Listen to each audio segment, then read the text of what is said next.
Buenas tardes.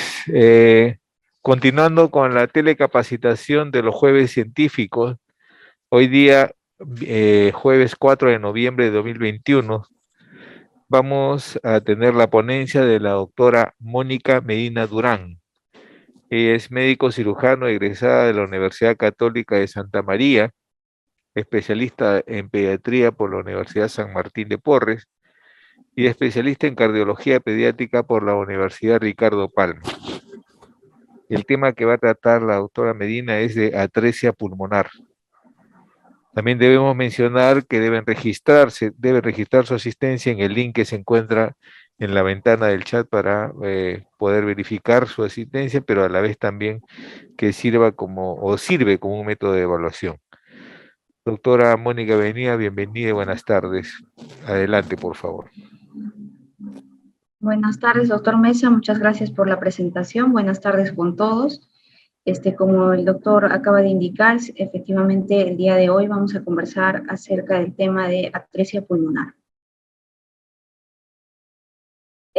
La atresia pulmonar es una cardiopatía congénita cianótica, como todos sabemos, y quería empezar esta exposición antes de tocar específicamente el tema de atresia pulmonar, conversando respecto a las cardiopatías congénitas cianóticas en general y la importancia que tiene por parte de todos los pediatras en su detección temprana. La detección temprana de la cardiopatía congénita cianótica es crucial para la supervivencia y el mejor pronóstico de este tipo de pacientes. Y hago hincapié en esto porque muchas veces la cianosis puede no ser clínicamente evidente en pacientes que presenten una desaturación leve, como por encima del 80%, o bebés de piel oscura, ¿no? Puede ser que no llame mucho la atención, que no nos parezca mucho que esté cianótico, pero al saturarlo vamos a darnos cuenta de esta saturación anormal. Y esto es importante porque nosotros acá en el instituto tenemos muchos pacientes que llegan acá de Lima o de provincia con 1 mes, 2 meses de vida, ¿no? Que tienen el antecedente de haber sido dado de alta sin ningún diagnóstico y llegan sumamente cianóticos, ¿no? Entonces, dentro de esto quisiera hablar respecto al término de cardiopatía congénita crítica, que son aquellos grupos de cardiopatías que requieren una intervención quirúrgica o intervencionista temprana para la supervivencia del paciente o, o para obtener un buen pronóstico de estos pacientes, ¿no? Y dentro de este grupo de cardiopatías, pues se encuentran todas las cardiopatías congénitas cianóticas y las ductus dependientes, ¿no? Entonces, para que nosotros podamos hacer un adecuado diagnóstico y temprano diagnóstico de esta cardiopatía congénita cianótica, es importante que nosotros tengamos en cuenta el screening neonatal con pulsoximetría, que está avalado por la Academia Americana de Pediatría y que ya se encuentra realizándose en muchos hospitales acá en Lima, ¿no? Pero bueno, lo ideal sería que se lleve a cabo en absolutamente todos los hospitales, ¿no? La única limitación que se tiene es que los puntos de corte en cuanto a los valores de pulsoximetría que da este algoritmo están sacados de acuerdo a saturaciones normales a nivel del mar, ¿no? Lo que quedaría pues para nosotros es encontrar unos nuevos puntos de corte en altura, ¿no? Ya que en el Perú tenemos pues distintos niveles de altitud. Y bueno, este screening consiste en 3 medidas que se toman en el brazo derecho del bebé, o en la mano derecha, y en cualquiera de los 2 pies, como podemos ver en la imagen que presento. Se debe colocar de adecuada manera, tiene que estar el bebé en un ambiente cálido, tranquilo, no llorando, y esperar unos minutos, ¿no? A que se genere una adecuada onda de pulso y de ese modo medir la pulsoximetría. Se considera que no pasa el screening si es que tiene una saturación menor a 89%. Si es que tenemos esa saturación en la mano derecha o en la pierna, entonces el paciente debe pasar por evaluación por cardiología pediátrica, ¿no? Y, perdón, había olvidado mencionar que este screening también tiene que ser llevado a cabo después de las 24 horas de vida, ¿no? Bueno, después de las 24 horas de vida y antes de dar el alta, ¿no? Bueno, entonces no pasa el test si satura menos de 89%, se tiene que volver a pasar el test si es que satura entre 90 y 94% en la mano derecha y en el pie, o la diferencia entre la saturación de la mano y el pie es mayor al 4%, ¿no?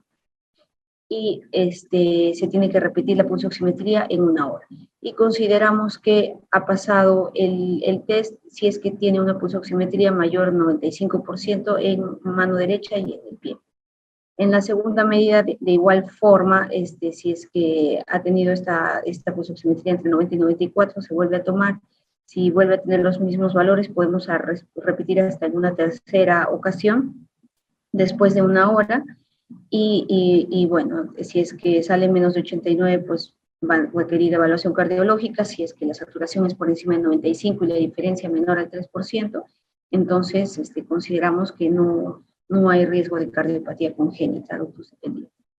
Y bueno, se ha visto en los estudios presentados por la Academia Americana de Pediatría que la sensibilidad de este test es de 76.5% y su especificidad de un 99%, ¿no? Entonces, resulta bastante sencillo y muy beneficioso realizar este tipo de screening en todos los hospitales de nuestro país. Bueno, ahora sí, entrando ya más en el tema de atresia pulmonar, como había mencionado, es una cardiopatía congénita cianótica, la cual a su vez se divide en dos tipos de atresias pulmonares, ¿no? Tenemos la atresia pulmonar con CIB y la atresia pulmonar con septum interventricular IP. Esa es la clasificación que tiene esta cardiopatía. Vamos a empezar conversando respecto a la atresia pulmonar con comunicación interventricular. Este tipo de atresia pulmonar vendría a ser una forma extrema de la tetralogía de Fallot, ¿no? En la tetralogía de Fallot, el hallazgo más importante es la desviación anterior del septum conal, la cual genera todas estas anormalidades en la formación embriológica del corazón, ¿no? Esta desviación del septum conal ocasiona de que la aorta, que vemos acá, termine cabalgando el ventrículo derecho, un defecto subaórtico, ¿no? El CIB subaórtico que presenta el Fallot, y en este caso, pues, la atresia pulmonar, ¿no? Una atresia pulmonar y la hipertrofia del ventrículo derecho, ¿no? Esas son las características de la atresia pulmonar con comunicación interventricular. Epidemiológicamente hablando, pues, tiene una incidencia, hasta el 20% de los casos de tetralogía de Fallot se presentan con la forma de atresia pulmonar. Se ha visto también que tiene bastante relación con la lesión del 22q11, ¿no? Hasta en un 20%. Y se ha visto que en los pacientes que presentan además esta anomalía cromosómica de lesión del 22q11, tienen la presentación en la cual se presentan mayor MAPCAS, ¿no? Que son las colaterales que vienen de la aorta dirigidas hacia los pulmones, ¿no?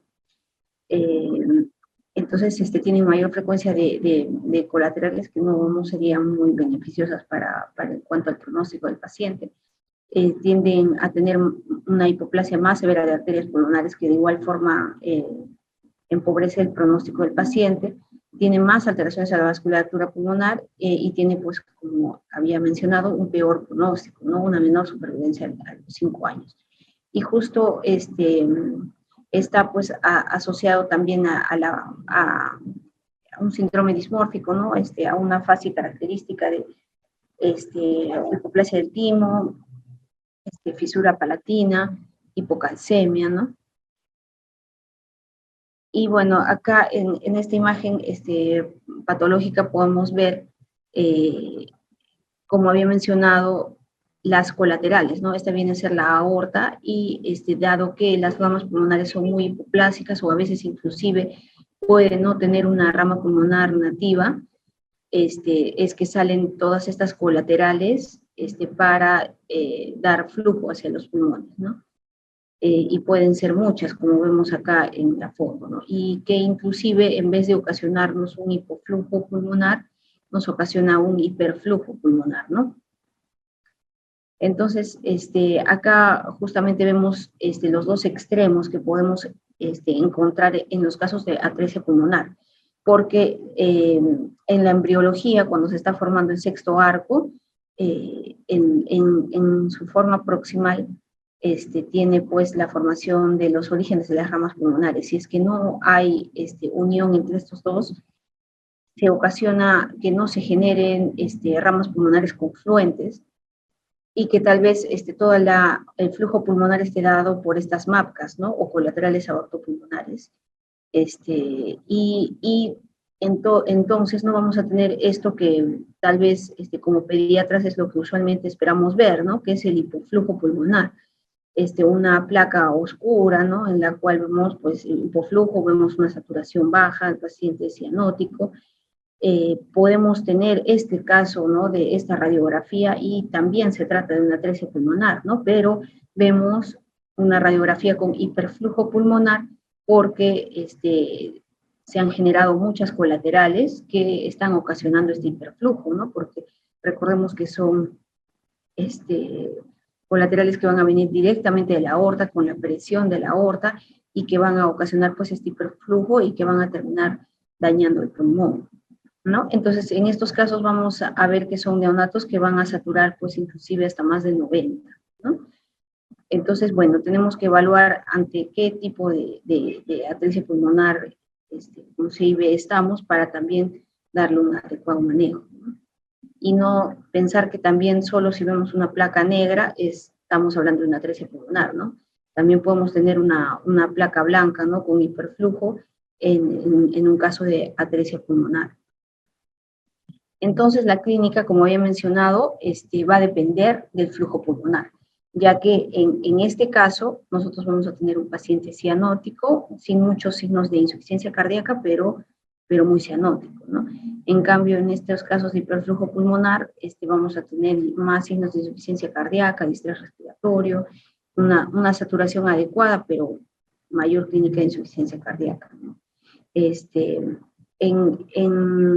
Al examen físico, pues vamos a encontrar un primer ruido normal, un segundo ruido único por la atresia pulmonar, y es típico pues encontrar un soplo continuo infraclavicular que correspondería al ductus arterioso o a las colaterales que pueda tener, ¿no? Entonces, en cuanto al diagnóstico, el diagnóstico postnatal, porque también lo ideal sería pues el tener un diagnóstico prenatal de esta patología para así tener un parto programado, ¿no? Y en un adecuado hospital y una intervención pues lo más temprana posible. Bueno, el diagnóstico postnatal consiste pues en 3 exámenes que son los básicos para el adecuado estudio, y de acuerdo a ello definir la conducta quirúrgica que se va a tener con este paciente, ¿no? Que consiste en la evaluación ecocardiográfica, en la evaluación por cateterismo y en la tomografía, ¿no? Mediante la ecocardiografía, pues vamos a dar el diagnóstico de la atresia pulmonar al observar la ausencia de flujo pulmonar anterógrado, al observar la ausencia de válvula pulmonar, tal vez inclusive la ausencia del tronco pulmonar, o de las mismas ramas pulmonares, ¿no? Y solo evidenciar muchas MAPCAs dirigidas hacia los pulmones. Y que justo para ello, para los casos de estas colaterales, nos ayuda muchísimo el cateterismo y la tomografía. Acá tenemos algunas imágenes ecocardiográficas, ¿no? En las cuales vemos, esta es una vista de ciclocámaras, en la cual pues podemos ver el cabalgamiento de la aorta,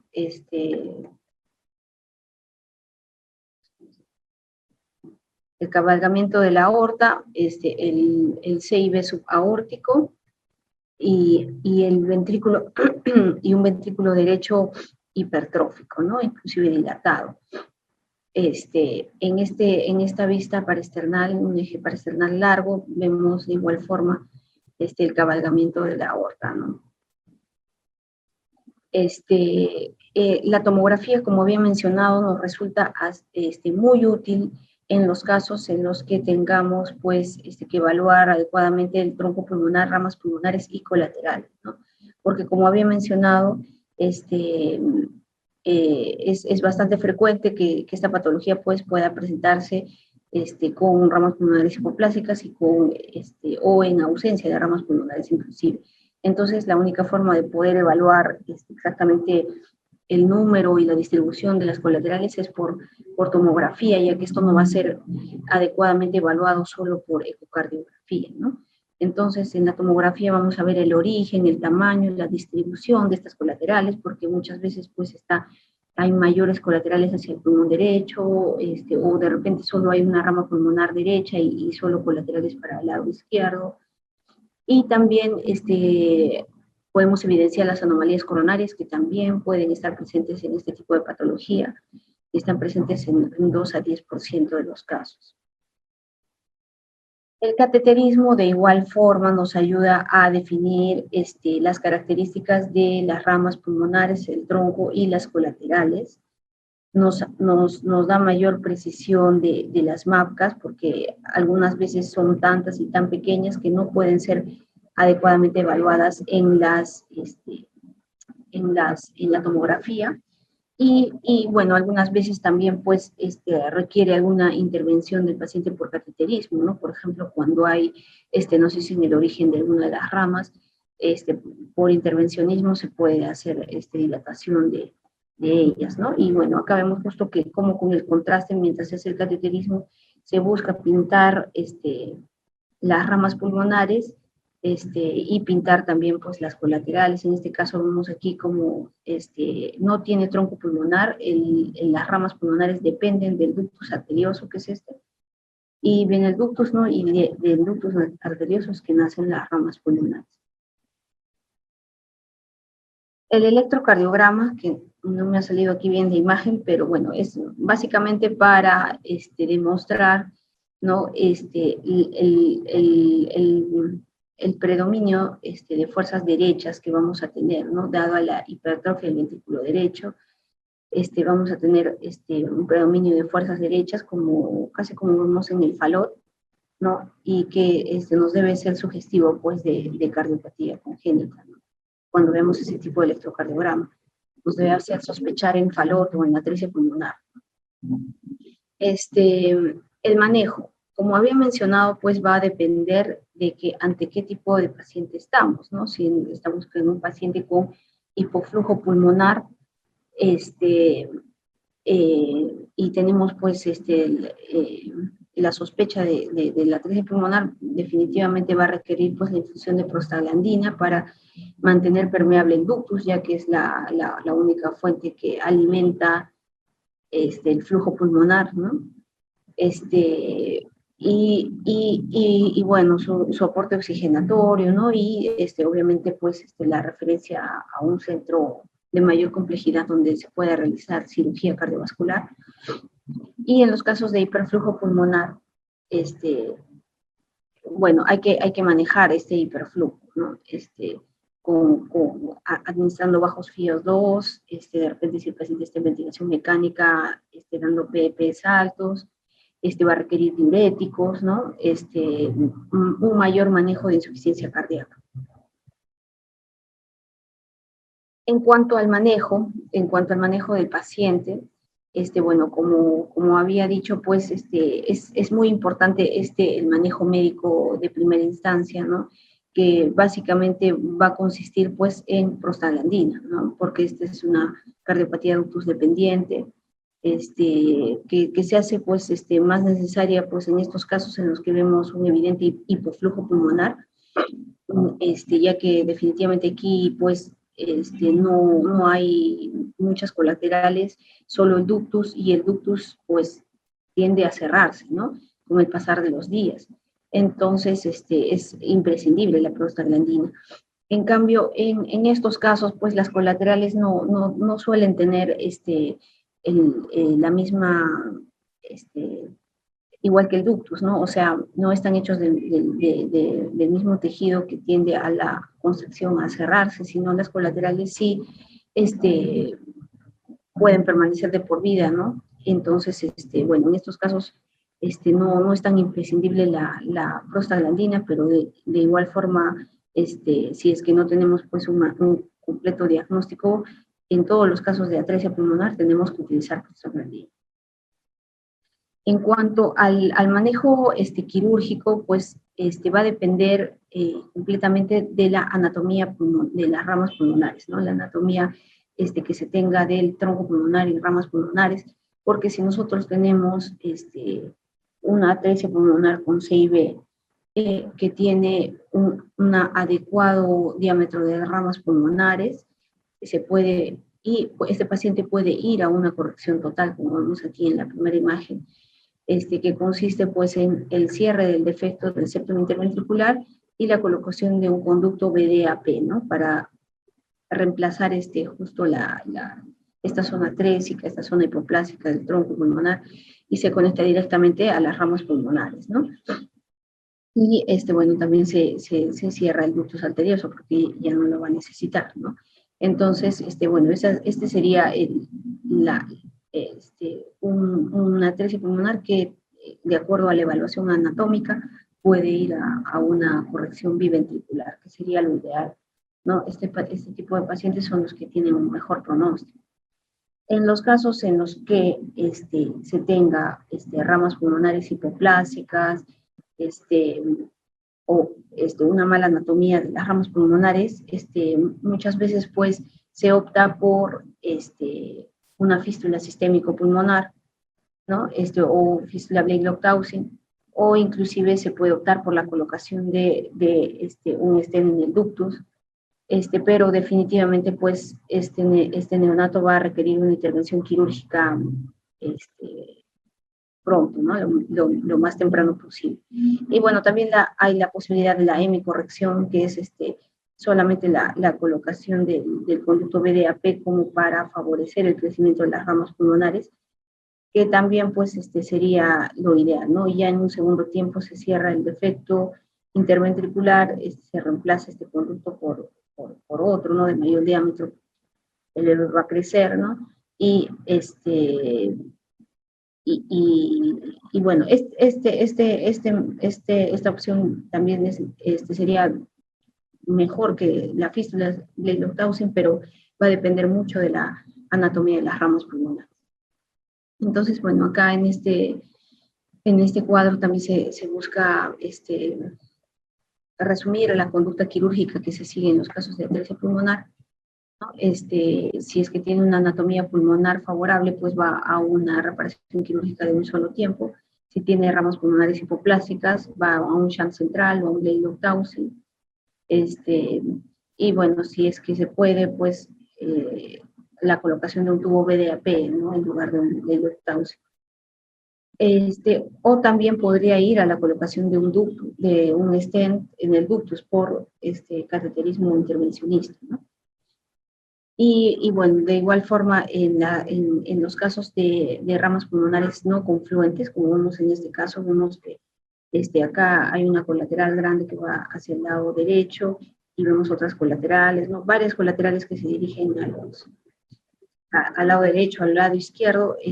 La única, la cirugía que le correspondería a este tipo de patología es la unifocalización, es decir, tratar de juntar las colaterales más grandes que tienen, ¿no?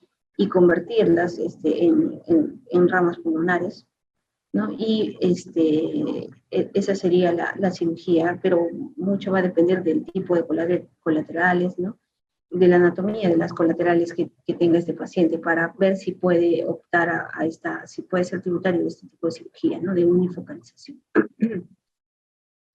Entonces, en cuanto a la historia natural, como había mencionado, pues esta cardiopatía es una cardiopatía congénita crítica que requiere una intervención quirúrgica en la etapa neonatal, ¿no? En aquellos pacientes en los que no se haya intervención, pues pueden fallecer en el primer mes de vida, ¿no? Conforme se cierra el ductus, o por lo menos la mitad fallecerá a los 6 meses de vida, ¿no? Por una hipoxia severa.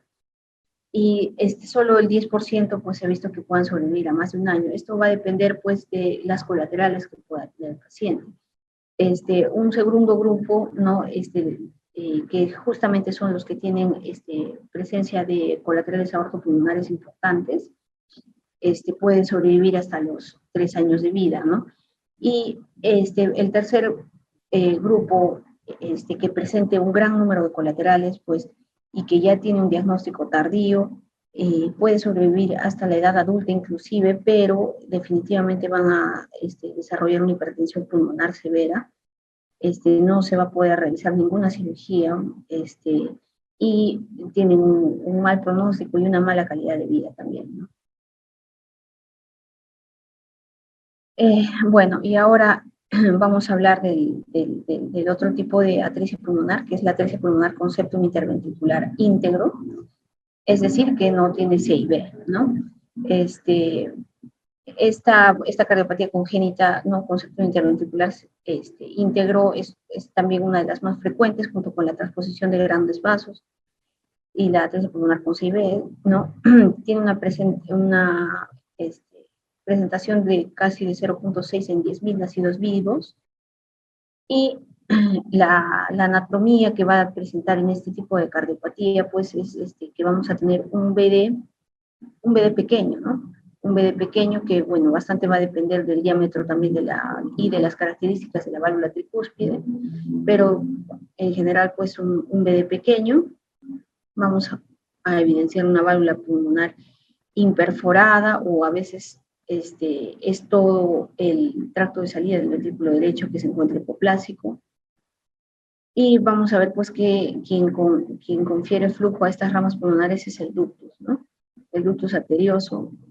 Y, el tamaño pues del ventrículo derecho, como había mencionado, va a ser variable, ¿no? Desde ser unipartito, ¿no? O sea, desde ser solo una de las partes del ventrículo derecho, ser muy pequeño, a poder ser de tamaño normal o inclusive dilatado, ¿no? Tiene todo ese espectro. Bueno, como había mencionado, entonces la válvula pulmonar puede estar imperforada, que es lo que viene a ser una atresia pulmonar membranosa, o puede tener atresia de todo el tracto de salida, lo que viene a ser una atresia pulmonar muscular. Y otro defecto obligado de este tipo de cardiopatía, pues es la comunicación interauricular o foramen oval permeable, que también vamos a ver y evaluar en ecocardiografía. En cuanto a la anatomía patológica, el 80% de los pacientes con esta patología van a presentar una válvula pulmonar atrésica, es decir, una atresia pulmonar membranosa, y solo un 20% una atresia de todo el tracto de salida del ventrículo derecho. El tamaño del ventrículo derecho, como les había mencionado, varía. Acá tenemos una imagen anatomopatológica del ventrículo derecho. El ventrículo derecho tiene 3 porciones, 3 partes, que es la zona trabecular, la zona de entrada y la zona de salida, ¿no? El tracto de salida del ventrículo derecho. Esta sería la conformación normal de un ventrículo derecho, pero en los casos de atresia pulmonar con septum interventricular íntegro, podemos tener un BD monopartito, ¿no? O sea, que solo tenga la porción de entrada, bipartito que solo tenga la entrada y el fundíbulo, o tripartito ya de un tamaño normal, prácticamente. Otra característica muy importante de la atresia pulmonar con septum interventricular íntegro son la formación de sinusoides, ¿no? El ventrículo derecho, al no tener a dónde liberar todo el flujo y la presión que tiene, se generan sinusoides. Sinusoides es la comunicación que puede haber directamente del ventrículo derecho con las coronarias, ¿no? Entonces la circulación coronaria se hace dependiente del ventrículo derecho, y esto pues empobrece pues el diagnóstico, el pronóstico, perdón, porque la circulación coronaria va a depender del ventrículo derecho, no se va a poder descomprimir el ventrículo derecho, porque de lo contrario se generaría pues isquemia en diversas zonas del corazón, ¿no? Dependiendo de qué coronaria es que está afectada. Otra característica importante en la evaluación de este tipo de atresia pulmonar es la válvula pulmonar, ¿no? Que muchas veces pues tiene el tejido mixomatoso, puede tener un anillo hipoplásico, puede tener, como les había dicho, solo la válvula imperforada o atresia de todo el tracto de salida. Entonces, lo que tenemos que evaluar en la atresia pulmonar es, bueno, primero corroborar que las venas pulmonares están drenando en la aurícula izquierda, corroborar que el paciente tiene un foramen oval permeable o una comunicación interauricular que permita que todo el flujo que está llegando hacia la aurícula derecha pase a la aurícula izquierda, ¿no? Y se tenga un adecuado gasto cardíaco. También un adecuado análisis de la válvula tricuspidia, ya que en algunos casos es hipoplásica, en algunos casos es, al contrario, el anillo dilatado, velos elongados, hasta características de un Epstein, ¿no? Con una implantación baja una implantación baja de los velos y aurícula derecha dilatada, ventrículo derecho dilatado. Tenemos que también ver la circulación pulmonar, ¿no? Ver estas ramas pulmonares, qué anatomía tienen, ¿no? Si tienen un adecuado diámetro o son hipoplásicas, las anormalidades miocárdicas, ¿no? Y las arterias coronarias por estos sinusoides que les había mencionado, ¿no? Que se evidenciarían en el ventrículo derecho. Entonces, aquí vemos las dos variedades que podemos tener en términos de lo que es la atresia pulmonar, ¿no? Aquí vemos en la figura A una atresia pulmonar con un anillo tricuspidio hipoplásico, un ventrículo derecho unipartito, hipertrófico, ¿no? Y este otro espectro, ¿no? En el cual vemos en realidad un ventrículo derecho de tamaño normal, una aurícula derecha dilatada, un anillo tricuspidio de adecuado diámetro o inclusive dilatado, pero con velos anormales, ¿no? Displásicos, que confieren pues una insuficiencia tricuspidia moderada severa, ¿no? Entonces, entre estos dos espectros es que puede ir este tipo de atresia pulmonar. Obviamente ambos completamente dependientes del ductus arterioso. Entonces, en cuanto a la circulación pulmonar, como quiero recalcar, depende netamente del ductus arterioso. En este tipo de atresia pulmonar, el tronco pulmonar está casi siempre presente, es más raro que esté atrésico. El conducto arterial tiende a cerrarse más temprano en pacientes con atresia pulmonar con septum interventricular íntegro que pacientes con atresia pulmonar y CIB. Entonces, por eso es imprescindible un diagnóstico temprano y la administración de prostaglandina para asegurar la patencia del ductus arterioso. Y bueno, como había mencionado, esta es una cardiopatía congénita crítica que va a requerir una intervención quirúrgica o intervencionista temprana, ¿no? En cuanto a la clínica, pues vamos a tener pacientes cianóticos e hipoxémicos y definitivamente esto va a ser más grave conforme el ductus tenga un menor diámetro, ¿no? Conforme se puede ir cerrando. Entonces, la comunicación interauricular, como había mencionado, también es imprescindible. Nos puede dar signos de bajo gasto si es que no tenemos, si es que tenemos una comunicación interauricular restrictiva. Entonces, también podemos encontrar en el paciente clínica, en el neonato clínica de bajo gasto, además de la hipoxemia e cianosis que puedan presentar. Y bueno, la disnea, mientras más disnea, más acidosis metabólica es que va a presentar el paciente, ¿no? Entonces, por eso tenemos que vigilar los AGAs también, para ver cómo está yendo.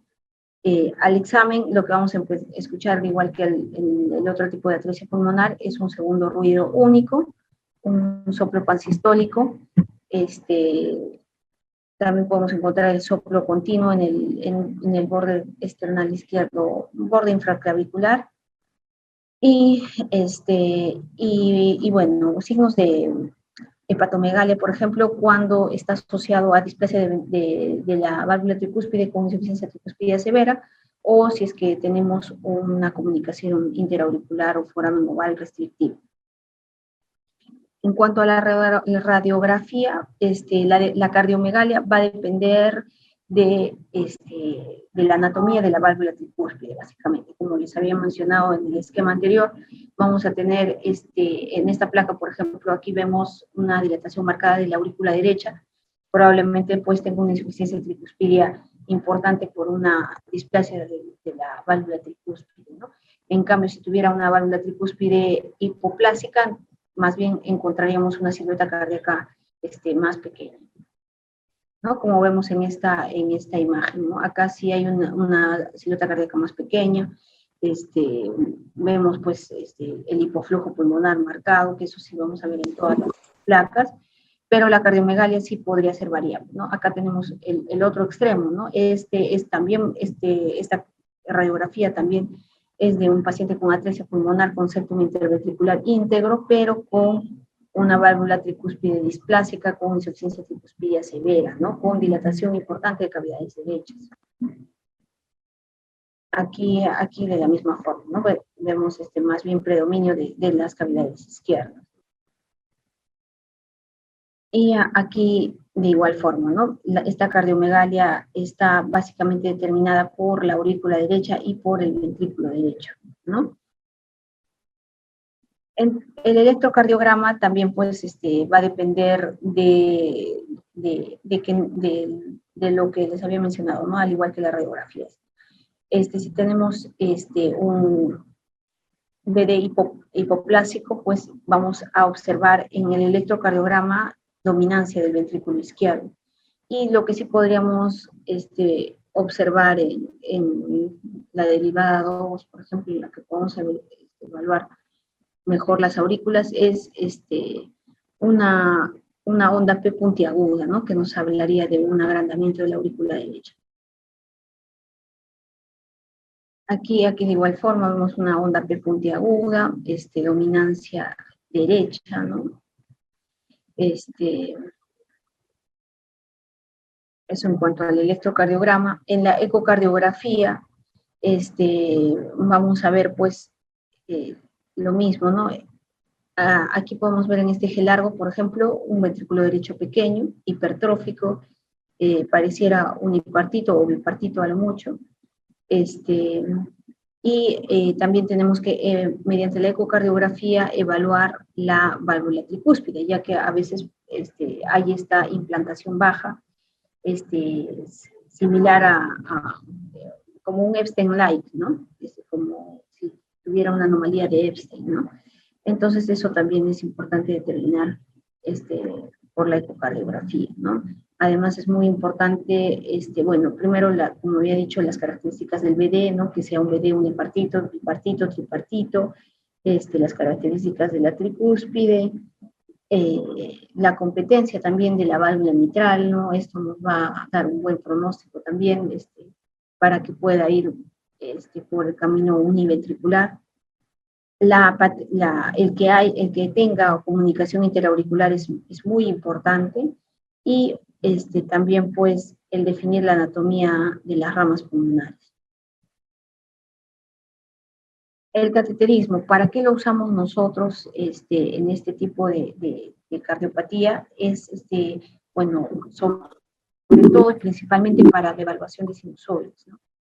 Nos va a ayudar bastante a descartar que la circulación coronaria no sea dependiente del ventrículo derecho, ¿no? Entonces, esto va a depender bastante del tamaño de la válvula tricúspide.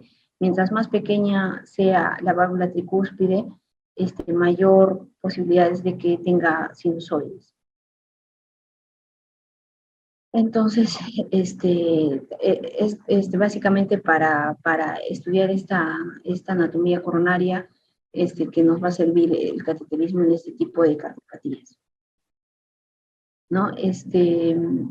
en el ventrículo derecho se van a manejar presiones altas, por lo que no tiene salida hacia la pulmonar, ¿no? Porque tiene una válvula hiperforada y porque tiene una válvula tricúspide hipoplásica, ¿no? Con una insuficiencia leve. Entonces, esta alta presión hace que la circulación sea dependiente del ventrículo derecho para las coronarias. Entonces, en cuanto al tratamiento, pues también tenemos primero lo que es el tratamiento médico y luego quirúrgico, ¿no? En el tratamiento médico va a estar básicamente dado pues por la infusión de prostaglandina, ¿no? Para asegurar la patencia del ductus arterioso. Y en los casos en los que no se tenga una adecuada comunicación interauricular o foramen oval permeable, muy probablemente va a requerir pues una atrioseptostomía con balón por intervencionismo, ¿no? Y posteriormente pues el tratamiento quirúrgico.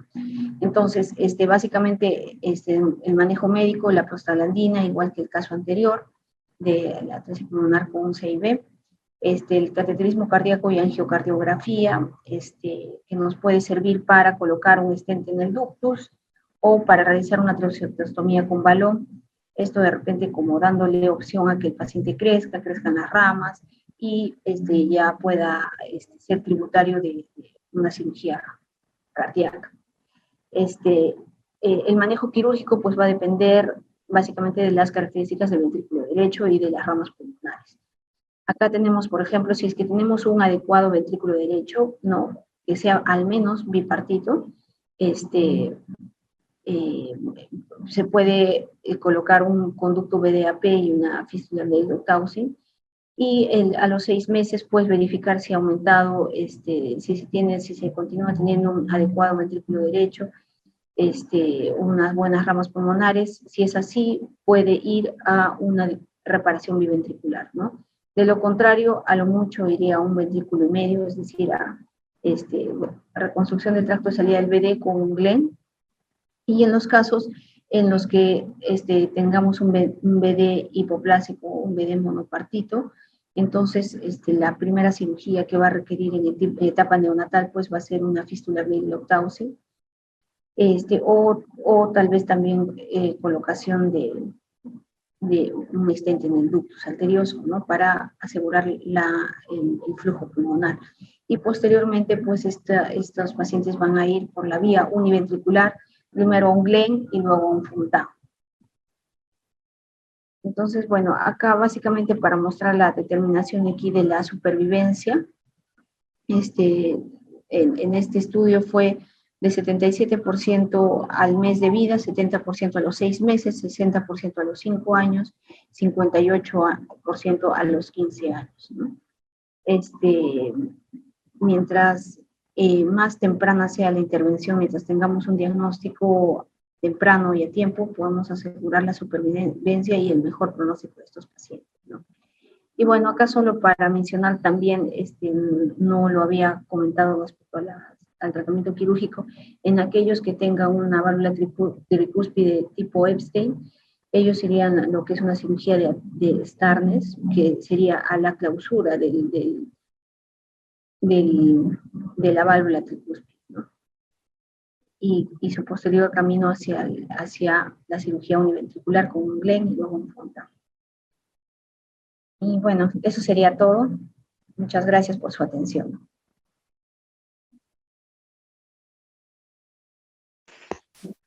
Muchas gracias, doctora Mónica. Bueno, tenemos algunas preguntitas. Una de ellas es, ¿los pacientes con atresia pulmonar tienen mayor riesgo de contraer endocarditis infecciosa? Todas las cardiopatías congénitas, todos los defectos valvulares o septales tienen una mayor riesgo de presentación de endocarditis bacteriana, ¿no? Ya que el flujo laminar que se debe tener dentro de las cavidades cardíacas se pierde, ¿no? Por los defectos septales o valvulares, estenosis, dilataciones. Entonces, todos los pacientes que tienen cardiopatía congénita tienen riesgo de endocarditis. Muchas gracias, doctora. Otra pregunta es, ¿cuáles son las perspectivas a largo plazo después de una cirugía quirúrgica de un pacientito de atresia pulmonar? Bueno, eso va a depender si es que el paciente ha podido ir hacia una reparación biventricular o univentricular, ¿no? En los casos en los que va a una reparación biventricular, pues el pronóstico es mucho mejor, ¿no? Tienen una mejor calidad de vida, una mayor expectativa de vida. En los casos en los que va a univentricular, eh, tienen un mejor, no tienen un tan buen pronóstico, pero sí tienen una adecuada supervivencia, ¿no? Si es que logran ir por todo el camino de univentricular, porque para ir a la cirugía univentricular son varios pasos, ¿no? Hasta que finalmente llegan al Fontán, ¿no? Y bueno, y posterior al Fontán, pues son varios controles, son un manejo especializado, ¿no? Entonces, digamos que la calidad de vida no es tan buena como una cirugía biventricular, pero bueno, cada día se va mejorando con eso, ¿no? De acuerdo a también que las cirugías se hagan a una edad temprana, porque si ya llega a un estadio de hipertensión pulmonar, entonces ya no podemos hacer nada. Gracias, doctora. Otra pregunta sería, ¿cuáles son los cuidados en el hogar que deberían de considerar los padres de un pacientito que ha sido operado por atresia pulmonar? Bueno, los cuidados por parte de los padres, pues es básicamente sus controles, los controles cardiológicos que siempre va a necesitar, aparte de sus análisis y sus controles ecocardiográficos. Segundo, una adecuada salud bucal, justamente con la idea de la prevención de endocarditis. Y eso básicamente, ¿no? El paciente realiza actividad de acuerdo a lo que él mismo tolere, ¿no? Pero eso sería lo principal, ¿no? El que no se pierdan, porque tenemos muchos pacientes cianóticos que, digamos, se les llega a realizar la fístula Blake-Loctausen y no vienen más hasta después de 3 años, y ya llegan sumamente cianóticos, con una mala anatomía pulmonar, que ya no hay mucho que ofrecer en realidad, ¿no? En cambio, si es un paciente que tiene un seguimiento adecuado, entonces se puede ir siguiendo se puede ir avanzando por todas las cirugías y característicos que tiene que seguir este paciente, ¿no? Entonces, el tener una buena adherencia a los controles y una adecuada salud bucal serían, creo, los dos pilares en cuanto al manejo de los padres con esta cardiopatía. Gracias, doctora, por su recomendación. También tenemos una pregunta que es, ¿por cuánto tiempo máximo se administra prostaglandina? Hasta que se dé un tratamiento quirúrgico o intervencionista, hasta que se ponga un stent en el ductus o pase a su cirugía. Perfecto, doctora. Otra pregunta es, ¿cuál es la calidad de vida de un paciente operado con éxito? Bueno, la calidad de vida es muy buena, ¿no? Pero son pacientes que pues requieren controles periódicos, ¿no? Y bueno, depende también cómo haya quedado, ¿no? Si es que ha sido una cirugía biventricular, como indico, la expectativa de vida y la calidad de vida es muy buena, ¿no? Es una cirugía casi correctiva, ¿no? A diferencia de todo el camino de cirugías univentriculares que vienen a ser cirugías paliativas. Ok, doctora, muchas gracias. Acá nos dice, ¿y en qué casos o qué debemos tener en cuenta el control ecocárdico para poder decir que hubo fracaso de la cirugía paliativa en pacientes con atresia pulmonar? O sea, lo que vamos a tener es de que la cirugía paliativa, por ejemplo, la primera cirugía paliativa que se haga, sea la colocación de un stent o una fístula, es que se obstruya, ¿no? Entonces ya no vamos a tener flujos, forma de que haya flujo sanguíneo pulmonar, ¿no? Y va a requerir pues ir a una siguiente cirugía lo más pronto posible, ¿no? Justamente eso es lo que nosotros controlamos con las ecocardiografías, ¿no? Que todo esté yendo bien con la cirugía.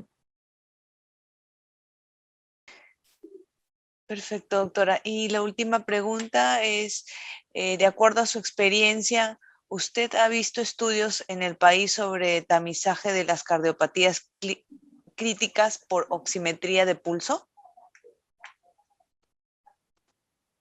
Sí, justamente ahora estamos tratando de desarrollar un estudio como para determinar los puntos de corte de los valores de pulsoximetría en altura, ¿no? Porque actualmente no hay ningún estudio que tenga puntos de corte de valores de oximetría en altura. Perfecto, doctora. Bueno, doctora Mónica Medina, la Oficina de Docencia e Investigación le agradece por su gentil participación el día de hoy, también por compartir su experiencia profesional con todos nosotros y también agradecemos a los asistentes del día de hoy y los esperamos el próximo jueves con otra telecapacitación. Muy buenas tardes.